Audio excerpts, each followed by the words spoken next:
The only thing that I have a problem with is the other piece of shit that came in from New York. Russo.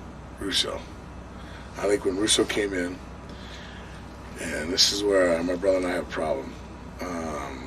Russo was friends with Jarrett. Right. Jarrett's good friends with my brother because they're all buddies. Now my brother and I are a year apart, age. So they singled all of us other guys out as being the old guys, you know, being done. And that's when Russo gave my brother free reign to do whatever, and Jarrett free reign to do whatever, and brought these other guys in to do free reign to do whatever. And my brother didn't stick up. My brother didn't say anything. Hey, let's do something with my brother. Or, hey, you know, let's include my brother. He's only a year behind me. You know, right. But there's, you know, he could have said something. He didn't. So my brother, I have a problem with my brother. I've told him about it several times.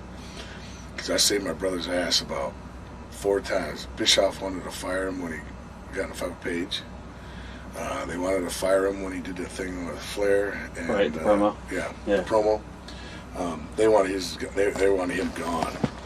And at that time, I built up a relationship with Eric where we got to be good friends. And he called me on it and said, "Man, they want your brother's released now." He said, "I'm doing everything. What do you think I should do?" I said, "Well, he can do something good for the business." I said, you know, it was all the time out. Well, he's your brother. I'll help him. You know, and I helped him out 4 times. And then when it come time, my brother switched around. He never said anything to Russo. He said he thought it was better for me to stay home. But while he was collecting all these big royalty checks and stuff, I'm saying, I'm getting nothing, you know, right. Just getting my pay. And I think something could have been said and been done different.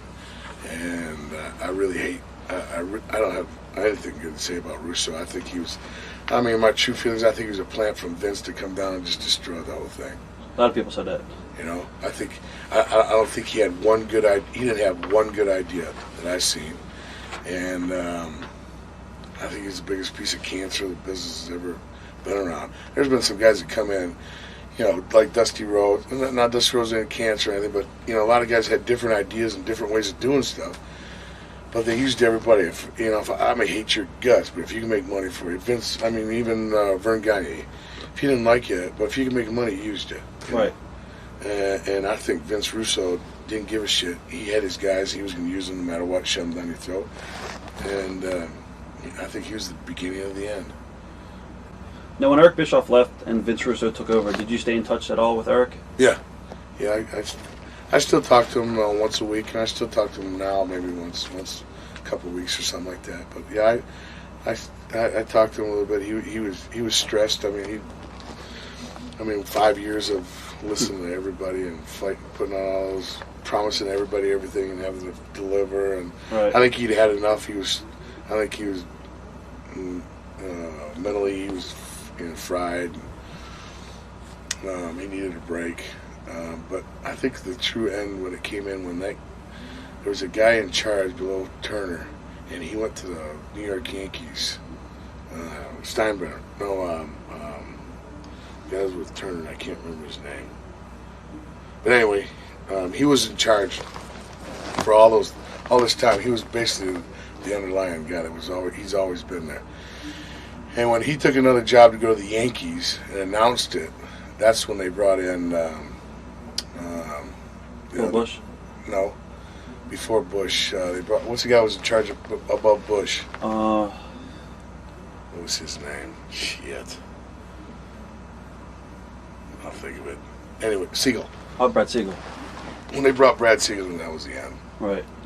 Now, I guess when they brought Eric and Vince Russo back together at one time, was the locker room divided politically at the time? Yeah. Vince had his boys, and Eric had his guys, so now we figure, well, we're going to get a fair shot, you know? Right. And then when Russo quit. Russo went behind, kept going behind Eric's back, and finally Eric just had enough and backed down, and one way or the other, and so they sent Eric home, and it was a shit. What are your thoughts about what went down between Hogan and Russo at the Bash?